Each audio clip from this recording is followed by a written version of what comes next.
Welcome friends. आज हम देखेंगे नरेशन। ये एक बहुत ही इम्पोर्टेंट टॉपिक है जो हर कॉम्पिटिटिव एग्ज़ाम में इंग्लिश पोर्शन में इसका लगभग 2 या 1 क्वेश्चन निश्चित ही आता है। तो आप अपना 2 या 1 नंबर फिक्स कर लीजिए।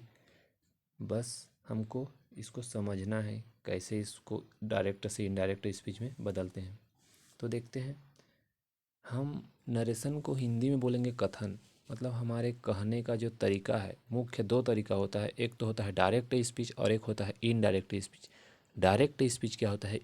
जैसे कोई व्यक्ति राम है, राम कोई व्यक्ति है और ये अपनी बात को खुद कह रहा है ना, स्वयं कह रहा है, उस चीज़ को बोलेंगे डायरेक्ट स्पीच। स्वयं उपस्थित है। लेकिन जब राम किसी बात को किसी व्यक्ति को कहा है और अब राम नहीं है, अब उसके जगह कोई दूसरा व्यक्ति है, अब राम की बात को बोलेगा वो कि राम ने ऐसा कहा, तो उसको बोलेंगे इनडायरेक्ट स्पीच।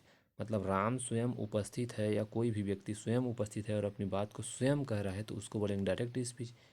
और जब राम उपस्थित नहीं है और राम की बात हो रही है, उसको दूसरा व्यक्ति बोल रहा है, राम ऐसा था, राम ने ऐसा कहा था, तो ऐसे बातों को बोलेंगे इनडायरेक्ट स्पीच। जैसे यहाँ पे देख सकते हैं, Ram said I am very late, है ना। जैसे ये व्यक्ति राम है, इसने कहा कि आई एम वेरी लेट। अब देखो यहाँ Ram said that he was very late. अब राम नहीं है, कोई दूसरा व्यक्ति है। अब ये राम के बारे में कह रहा है, ये राम है, मतलब इस राम के बारे में ये व्यक्ति कह रहा है कि राम ने ऐसा कहा कि ही वाज वेरी लेट। इसलिए इसको इनडायरेक्ट बोलते हैं, क्योंकि ये स्वयं राम नहीं है, ये कोई दूसरा बंदा है। और जब राम स्वयं कर रहा है तो वो डायरेक्ट स्पीच हुआ। अब देखिए, ये तो पता चल गया डायरेक्ट इनडायरेक्ट। अब हम देखते हैं कि रिपोर्टिंग वर्ब और रिपोर्टेड स्पीच क्या होता है। रिपोर्टिंग वर्ब और reported verb. Reported verb, reporting verb उसे कहेंगे जो इन्वर्टेड कामा के बाहर हो। ये देखिए इन्वर्टेड कामा यहाँ लगा हुआ है, आई एम वेरी लेट के लास्ट में कामा लगा है, तो ये होता है इन्वर्टेड कामा। और इसके जो बाहर है इसको बोलेंगे रिपोर्टिंग स्पीच। और इसमें जो जो वर्ब यूज़ हुआ है उसको बोलेंगे रिपोर्टिंग वर्ब, है ना। और जो डबल इन्वर्टेड कामा है इस वाक्य को बोलते हैं रिपोर्टेड स्पीच। और इसके अंदर जो वर्ब यूज़ होगा उसको हम बोलेंगे रिपोर्टिंग वर्ब। तो आगे देखते हैं हम किस तरह से और बदलाव करते हैं इसमें। जब डायरेक्ट से इनडायरेक्ट बनाते हैं तो उसके रूल क्या होते हैं। तो मैं बताया अभी रिपोर्टेड वर्ब और रिपोर्टेड स्पीच वही है, ये रिपोर्टेड स्पीच। और इसमें जो वर्ब यूज़ होगा रिपोर्टेड वर्ब। इसको हम याद कैसे रख सकते हैं? देखिए रिपोर्टेड, रिपोर्टेड में लास्ट में आ रहा है रिपोर्टेड, TED, है ना। और इन्वर्टेड, देखो इन्वर्टेड कामा है यहाँ, तो इन्वर्टेड कामा के अंदर जो रहता है उसको हम बोलते हैं रिपोर्टेड स्पीच। और इसके अंदर जो वर्ब रहेगा इन्वर्टेड कामा के अंदर उसको रिपोर्टेड वर्ब बोलेंगे। ये याद रखने का तरीका हो गया। अब उसके बाहर है वो रिपोर्टिंग स्पीच और उसमें जो वर्ब यूज़ होगा रिपोर्टिंग वर्ब। इतना मालूम हो गया। अब देखते हैं फर्स्ट रूल। जब हम डायरेक्ट से इनडायरेक्ट बनाते हैं तो पहला रूल क्या होता है? Remove inverted comma. पहला रूल तो ये रिमूव इन्वर्टेड कामा हटाएंगे। डायरेक्ट में है तो उसको इनडायरेक्ट में बदलने के लिए इन्वर्टेड कामा हटा देते हैं और बीच में एक कंजक्शन का प्रयोग करते हैं जो दोनों वाक्य को जोड़ने का काम करता है। जैसे यहाँ दैट का प्रयोग किए हैं, है ना। He said that he was unwell, ये हो गया पहला रूल, कामा हटाना। रूल नंबर 2 देखिए, no change in tense when reporting verb works in present और फ्यूचर। तो हम देखते हैं बात किया गया है रिपोर्टिंग वर्ब की।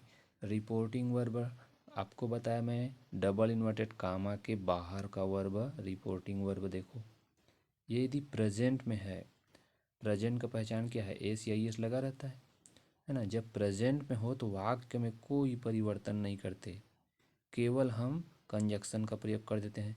जैसे she says Ram comes late, she says that Ram comes late. कोई चेंज किए क्या वाक्य में? केवल हम कामा हटाए और कंजक्शन का प्रयोग कर दिए और वाक्य को सेम उतार दिए। अब देखिए फ्यूचर में है सी will say Ram comes late, यहाँ से भी आप हटा दीजिए डबल इन्वर्टेड कामा और कंजक्शन का प्रयोग कीजिए। हमको याद रखिए वाक्य में चेंज नहीं करना है क्योंकि ये फ्यूचर में है। फ्यूचर का पहचान क्या है? इसमें विल लगा है। ठीक, अब देखते हैं हम लोग rule number 3, changes in tense में reporting verb works in past. अब याद रखिए हम तो प्रेजेंट और फ्यूचर को बदल नहीं रहे हैं, लेकिन अब पास्ट की बात कर रहे हैं। और कहाँ पे? रिपोर्टिंग वर्ब पे। रिपोर्टिंग वर्ब यदि पास्ट में है तभी वाक्य में बदलाव करना है दोस्तों। तो रिपोर्टिंग वर्ब जब पास्ट में है तो क्या बदलाव करना है? देखिए पहला सिंपल प्रेजेंट को बदल देना है सिंपल पास्ट में। यहाँ पे देखिए हम बदल रहे हैं केवल इन्वर्टेड कामा के अंदर को, है ना, रिपोर्टेड स्पीच को बदल रहे हैं। तो देखिए सिंपल प्रेजेंट में हो यदि वर्ब तो उसको हम बदल देते हैं सिंपल पास्ट में। जैसे she said Ram comes late. देखिए यहाँ रिपोर्टिंग वर्ब क्या है? पास्ट में है। यहाँ पे कम्स क्या है? प्रेजेंट टेंस में है। प्रेजेंट को किस में बदल देंगे? सिंपल पास्ट में। सिंपल प्रेजेंट है ये, एस या यस लगता है तो सिंपल पास्ट में केम कर दिया। देखो she said Ram comes late, she said that Ram came late. That तो आपको पता ही है, कंजक्शन जोड़ना ही है। अब देखिए वाक्य यदि प्रेजेंट कंटिन्यूअस में है पास्ट कंटिन्यूअस में बदल देंगे उसको। She said Ram is coming late. Coming क्या है? कंटिन्यूअस का पहचान है आईएनजी फॉर्म। तो इसके लिए हम यहाँ पे हेल्पिंग वर्ब वास में बदल दिए, है ना। She said Ram is coming late, यहाँ क्या बोल रहा है कि वह बोल रही है कि राम के लिए बोल रही है, तो यहाँ पे इस था। अब उसी वाक्य को कोई दूसरा बोलेगा तो राम वास बोलेंगे, है ना। तो प्रेजेंट कंटिन्यूअस पास्ट कंटिन्यूअस में बदल देंगे। प्रेजेंट परफेक्ट हो तो उसको पास्ट परफेक्ट में बदल देंगे। देखिए she said Ram has come late. Perfect का पहचान क्या है? हैस या हैव का लगा होना, है ना। अब देखिए इनडायरेक्ट में she said that Ram had come late. Had किसकी पहचान है? पास्ट परफेक्ट की पहचान है दोस्तों। तो हम प्रेजेंट परफेक्ट को क्या बदल दिए? पास्ट परफेक्ट में बदल दिए। आगे और देखते हैं, प्रेजेंट परफेक्ट कंटिन्यूअस में हो तो उसको हम पास्ट परफेक्ट कंटिन्यूअस में बदल देते हैं। देखिए आपको आपको पता चल रहा होगा प्रेजेंट का जो परफेक्ट है उसको पास्ट परफेक्ट, परफेक्ट कंटिन्यूअस है प्रेजेंट का तो उसको पास्ट परफेक्ट कंटिन्यूअस बदल रहे हैं। जैसे डायरेक्ट में बोला गया Ram said I have been living here for 2 months. देखिए हम लोग बदल दिए सेड के लिए सेड, ये पास्ट में है तभी बदलेंगे सर। तो आई हैव बीन लिविंग ये किसकी पहचान है? परफेक्ट कंटिन्यूअस टेंस की पहचान है। तो पास्ट में क्या कर देते हैं? हैव की जगह हेड लगा देते हैं और बीन आईएनजी फॉर्म रहता ही है ना। और ये दैट कंजक्शन उपयोग हो ही हमेशा। यदि सिंपल पास्ट में है तो पास्ट परफेक्ट में बदल देंगे। देखिए सिंपल पास्ट की पहचान क्या है? सेकेंड फॉर्म, वर्ब का सेकेंड फॉर्म हो तो हम उसमें पास्ट परफेक्ट लगाएंगे। परफेक्ट में हेड का और थर्ड फॉर्म का पहचान रहता है। तो राट को क्या बदल दिए? हेड रिटर्न में बदल दिए। दैट कंजक्शन है, सब जगह प्रयोग होगा, बस यही याद रखना है। अगला है पास्ट कंटिन्यूअस में हो तो उसको हम कैसे बदलेंगे? पास्ट परफेक्ट कंटिन्यूअस में बदलेंगे। परफेक्ट कंटिन्यूअस का पहचान क्या है? Head been. और कंटिन्यूअस का पहचान क्या है? आईएनजी फॉर्म ओनली, है ना। हेल्पिंग वर्ब वेयर रहेगा, वास वेयर। तो इस तरह से हम पास्ट कंटिन्यूअस को किस में बदलेंगे? पास्ट परफेक्ट कंटिन्यूअस में। वाक्यों को देख के घबराना नहीं है कि इतना लंबा लंबा वाक्य है, केवल हमको ध्यान देना है वर्ब में, हेल्पिंग वर्ब और मेन वर्ब के बारे में, इसी में बदलाव करना है। और जो प्रोनाउन है जो यूज़ करते हैं हम राम, जैसे सी ही दे वे। अब मैं आपको बताने जा रहा हूँ फ्रेंड्स बहुत ही इम्पोर्टेंट ट्रिक्स। इस ट्रिक्स को याद रखेंगे तो हम बहुत ही आसानी से 30 सेकेंड में बदल सकते हैं। जैसे यहाँ पे दिया है सिंपल प्रेजेंट में यदि कोई वाक्य है तो हम उसको किस में बदल देंगे, सिंपल पास्ट में बदल देंगे। प्रेजेंट कंटिन्यूस में है उसको हम पास्ट कंटिन्यूस में बदल देंगे। प्रेजेंट परफेक्ट में है उसको पास्ट परफेक्ट में बदल देंगे। प्रेजेंट परफेक्ट कंटिन्यूस है उसको पास्ट परफेक्ट कंटिन्यूस में बदल देंगे। और याद रखिए दोस्तों, ये कब बदलेंगे, जब वाक्य का रिपोर्टिंग वर्ब मतलब इन्वर्टेड कामा के बाहर का जो वाक्य है, यदि पास्ट में है तब ये करना है। और आपको तो याद है कि प्रेजेंट में हो या फ्यूचर में हो वाक्य, तो उसको तो बदलना ही नहीं है। कौन सा वाक्य, रिपोर्टिंग वर्ब या रिपोर्टिंग स्पीच, जब प्रेजेंट और फ्यूचर में उसको बदलना नहीं है, केवल जो पास्ट में है उसी को बदलना है। और उसी के लिए रूल मैं बता रहा हूँ। बस आपको ये तीर का निशान याद रखना है। देखिए तीर का निशान किधर इंडिकेट कर रहा है, उसी तरफ ध्यान देना है। अब देखिए सिंपल पास्ट में हो रिपोर्टेड स्पीच, तब उसको हम बदल देंगे पास्ट परफेक्ट में बदल देंगे। पास्ट कंटिन्यूस में उसको हम पास्ट परफेक्ट कंटिन्यूस में बदल देंगे। अब दोस्तों आपके दिमाग में एक बात आ रही होगी कि यदि वाक्य पास्ट परफेक्ट में है और पास्ट परफेक्ट कंटिन्यूस में है तो हम उसको किस में बदलें। तो देखिए दोस्तों, यहाँ पे कहीं पे यहाँ से और तीर का निशान आगे गया है क्या, नहीं गया है। तो आपको याद रखना है, यदि रिपोर्टेड स्पीच पास्ट परफेक्ट में है या पास्ट परफेक्ट कंटिन्यूस में है, तो हम याद रखिए उसमें कोई बदलाव नहीं करते हैं, उसको पास्ट परफेक्ट में ही लिख देते हैं और पास्ट परफेक्ट कंटिन्यूस में ही लिख देते हैं। अब यहाँ पे देखिए note, when reporting verb in the past can को किस में बदल देंगे, कूड में बदल देंगे। रिपोर्टिंग वर्ब किस में है, पास्ट में है, हम उसी की बात कर रहे हैं, फार्मूला उसी के लिए है। तो कैन को कूड में बदल देंगे, मे को माइट में बदल देंगे, विल को वुड में बदल देंगे, सेल को सूड में बदल देंगे। यदि नो हो तो उसको देन में बदल देते हैं, हियर को दियर में बदल देते हैं, दिस को दैट में बदल देते हैं, दीज को दोज में बदल देते हैं, हैंस को देंस में बदल देते हैं, दस को सो में बदल देते हैं, एगो को बिफोर में बदल देते हैं, टुडे को दैट डे में बदल देते हैं, टुमारो को द नेक्स्ट डे में बदल देते हैं, नेक्स्ट डे को द फॉलोइंग डे में बदलते हैं, यस्टरडे को द डे बिफोर में बदलते हैं, लास्ट नाइट को द नाइट बिफोर में बदलते हैं। और ये कब बदलते हैं, जब हम डायरेक्ट से इनडायरेक्ट बनाते हैं। तो अब आगे देखते हैं दोस्तों, हम जब वाक्य इंट्रोगेटिव में हो, जब क्वेश्चन मार्क वाला हो, तो उसको कैसे बदलते हैं। तो इंट्रोगेटिव सेंटेंस मुख्य रूप से दो तरह के होते हैं और आपको दोनों तरह के इंट्रोगेटिव वाले याद रखना ज़रूरी है। एक होता है ओपन इंटेड क्वेश्चन और एक होता है क्लोज इंटेड क्वेश्चन। तो देखिए, Ram say to me are you going there, जहाँ पे हेल्पिंग वर्ब की सहायता से वाक्य लिखा हो उसको बोलते हैं क्लोज इंटेड क्वेश्चन। तो आगे हम लोग देखेंगे, जब आप इन दोनों क्वेश्चन को पहचानेंगे नहीं तो आपसे एरर हो सकता है एग्ज़ाम में। इसीलिए हमको ओपन इंटेड क्वेश्चन और क्लोज इंटेड क्वेश्चन ज़रूरी है जानना। तो देखते हैं, Ram say to are you going there, यहाँ पे हेल्पिंग वर्ब आर यूज़ हुआ है, तो ये ओपन इंटेड क्वेश्चन नहीं है, क्या है, क्लोज इंटेड क्वेश्चन है। क्लोज इंटेड क्वेश्चन की पहचान क्या है, यदि हम जिस वाक्य का आंसर यस या नो से दे सकते हैं, है ना, तो उसको बोलते हैं क्लोज इंटेड क्वेश्चन। और ओपन इंटेड क्वेश्चन में क्या होता है, ओपन इंटेड क्वेश्चन में WH से शुरू होता है ना, वाट, वेयर, इस तरह के वाक्य जब हों तो हमको पहचान लेना चाहिए कि ये ओपन इंटेड क्वेश्चन की पहचान है।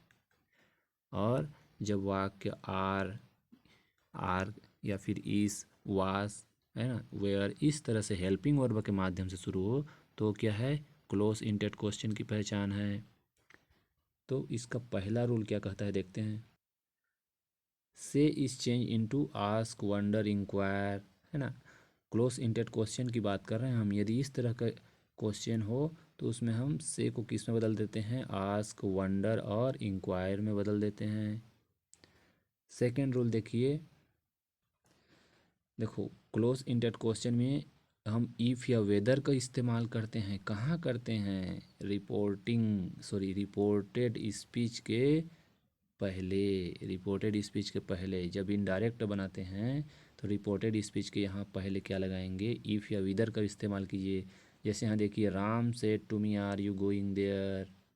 राम आस्क्ड, यहाँ पे बोला गया है कि से को आस्क या आस्क्ड में बदलना है, वंडर इंक्वायर में बदलना है, तो बदल दिया, राम आस्क्ड हो गया। मी, इफ़ विदर दोनों प्रयोग कर सकते हैं। तो यहाँ पे देखिए, Ram are you going there, है ना, राम कह रहा है यहाँ। अब राम के लिए कोई दूसरा व्यक्ति कह रहा है तो क्या बोलेगा, राम आस्क्ड मी, मुझे कहा, है ना, राम यहाँ पे मुझे कहा, आर यू गोइंग देयर, मेरे को कह रहा है कि आर यू गोइंग देयर। अब राम आस्क्ड मी, मैं दूसरे को बोलूँगा अब कि राम ने मुझसे कहा, if I was going there, कि मैं कहाँ गया था। आई होप आपको समझ आ रहा होगा। तो आपको याद रखना है कि जब क्लोज इंटेड क्वेश्चन हो, क्लोज इंटेड क्वेश्चन की पहचान क्या है, वहाँ पे हेल्पिंग वर्ब का यूज़ होगा और उसको हम जोड़ने के लिए क्या करेंगे, जहाँ कंजक्शन प्रयोग करते हैं वहाँ पे इफ़ विदर का प्रयोग करेंगे। आगे चलते हैं। अब देखिए, open ended question, open ended question की पहचान बताया था मैं, WS से शुरू होने वाले वाक्य, और ये हमेशा रहेंगे रिपोर्टेड स्पीच में। तो यहाँ भी देखिए, पहला रूल क्या है, से चेंज कर देते हैं, से को आस्क, वंडर, इंक्वायर में सेम है यहाँ भी, है ना। यहाँ पे कोई से सेड रहेगा, उसको हम आस्क, वंडर, इंक्वायर में चेंज कर देंगे। दूसरा रूल क्या है, तो दोस्तों याद रखिए, यहाँ पे एक बहुत ही इम्पोर्टेंट रूल है, यहाँ पे हम कंजक्शन का प्रयोग नहीं करेंगे। No conjunction is used before the interrogative word, मतलब WS से शुरू होने वाले वाक्यों में हम कहीं भी कंजक्शन का प्रयोग नहीं करेंगे। जहाँ से WHO, वेयर, वाट, हाउ, ये सब जब उपयोग में हो तो वहाँ पे कंजक्शन प्रयोग नहीं करेंगे, क्योंकि ये इनडायरेक्ट बनाते समय खुद कंजक्शन का काम करते हैं। तीसरा रूल देखिए क्या कह रहा है, reported speech is framed as the assertive sentence.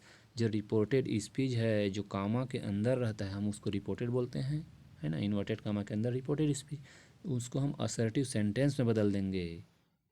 इसका मतलब क्या है, असर्टिव सेंटेंस में क्या होगा, वर्ब प्लस सब्जेक्ट को किस में बदल देंगे, सब्जेक्ट प्लस वर्ब में। यहाँ पे देखिए, Ram said to me where will you go today. यहाँ पे देखो, विल क्या है, वर्ब है, हेल्पिंग वर्ब, और यू क्या है, सब्जेक्ट है। उसको जब इनडायरेक्ट में बनाएंगे तो देखो, आई क्या है, यहाँ पे सब्जेक्ट है, और वुड क्या है, वर्ब है, सॉरी वुड गो, है ना। तो इस तरह से हम बदल दिए विल को वुड में।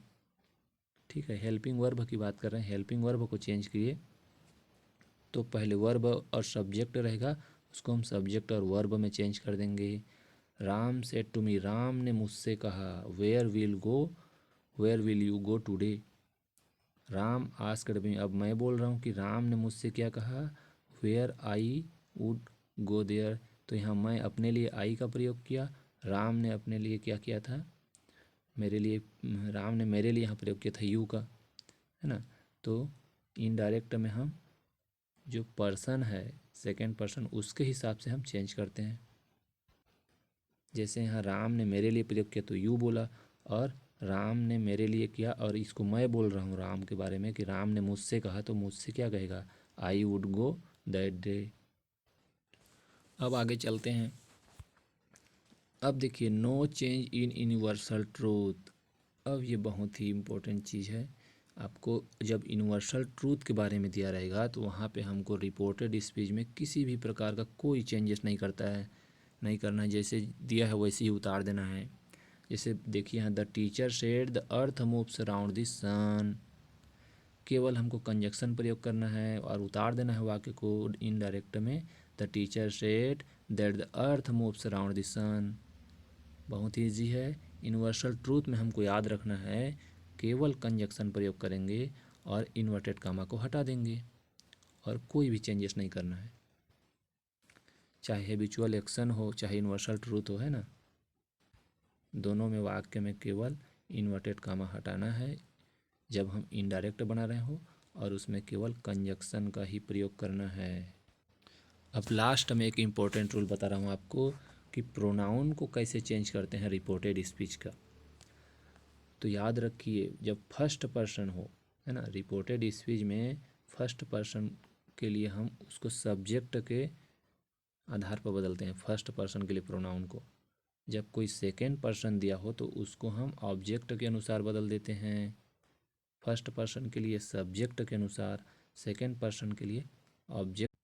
अब थर्ड रूल देखिए, दो को तो बदल दिए, कम से कम एक को तो छोड़ दीजिए। थर्ड पर्सन को हम किसी भी प्रकार का कोई चेंज नहीं करेंगे। यदि थर्ड पर्सन दिया हो तो हम उसको थर्ड पर्सन में ही रहने देंगे। तो देखिए, Ram said to me, direct speech देखिए, Ram said to me I am right but you are wrong. तो इस तरह के लंबे वाक्यों को देख के डरना नहीं है दोस्तों। देखो, राम कह रहा है सेड टू मी, मुझे कह रहा है आई एम राइट, है ना, वो अपने खुद के लिए आई का प्रयोग किया है, क्योंकि राम फर्स्ट पर्सन है तो हम फर्स्ट पर्सन के अनुसार सब्जेक्ट को चेंज करते हैं, है ना। राम सेड टू मी, वो कह रहा है आई एम राइट, आई का प्रयोग किया है, right, but you are wrong, और मेरे लिए क्या प्रयोग किया है, यू का प्रयोग किया है ना।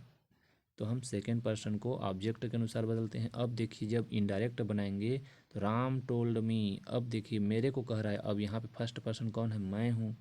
Ram said to me that he was right but I was wrong, है ना। अब ही के, राम के लिए ही का प्रयोग किए हैं क्योंकि यहाँ पे फर्स्ट पर्सन मैं हो गया और राम सेकेंड पर्सन हो गया, क्योंकि मैं राम के लिए बात कह रहा हूँ। राम टोल्ड मी दैट ही वास राइट, मतलब राम के लिए ही का प्रयोग किया गया, और मेरे लिए आई वास रॉन्ग, है ना। ये मेरे लिए बोल रहा हूँ मैं कि राम ने मुझसे कहा, है ना, तो मेरे लिए क्या होगा, आई का प्रयोग, है ना। फर्स्ट पर्सन यहाँ मैं हो गया तो इसलिए सब्जेक्ट के अनुसार चेंज किए, और सेकेंड पर्सन राम हो गया, सेकेंड पर्सन के लिए ऑब्जेक्ट के अनुसार चेंज किए, और दैट का प्रयोग तो करना ही है कंजक्शन के रूप में, है ना। आगे देखिए, Ram said he is intelligent, Ram किसी दूसरे के बारे में बोल रहा है, ही इज़ इंटेलिजेंट, है ना, पता नहीं किसके बारे में बोल रहा है। अब उसको इनडायरेक्ट बनाएंगे तो Ram said that he was intelligent, third person के बारे में बोल रहा है ना, third person he is intelligent, इसीलिए हम राम सेड केवल कंजक्शन का प्रयोग कर दिए, दैट ही वाज इंटेलिजेंट, उसको हम भी कह रहे हैं कि राम ने कहा कि वो इंटेलिजेंट था, है ना। तो इस तरह से हम प्रोनाउन को चेंज करते हैं, फर्स्ट पर्सन वाले को सब्जेक्ट के अनुसार, सेकेंड पर्सन को ऑब्जेक्ट के अनुसार, और थर्ड पर्सन के लिए कोई चेंजेस नहीं, क्योंकि वो व्यक्ति है ही नहीं। राम भी कहेगा तो ही बोलेगा, और हम भी बोलेंगे उसके बारे में तो ही बोलेंगे या सी बोलेंगे जब फीमेल हो। तो इस तरह से आज हमने जाना दोस्तों कि डायरेक्ट को इनडायरेक्ट में कैसे बदलते हैं, और आपका 1 या 2 नंबर फिक्स है, हर एग्ज़ाम में, हर कंपटीशन एग्ज़ाम में आता है, तो अपने दिमाग में ये सब रूल्स को बिठा लीजिए। वीडियो को 2 से 3 बार देखेंगे, बिल्कुल समझ आ जाएगा। तो आई होप आपको ये वीडियो अच्छा लगा है। धन्यवाद, गुड डे।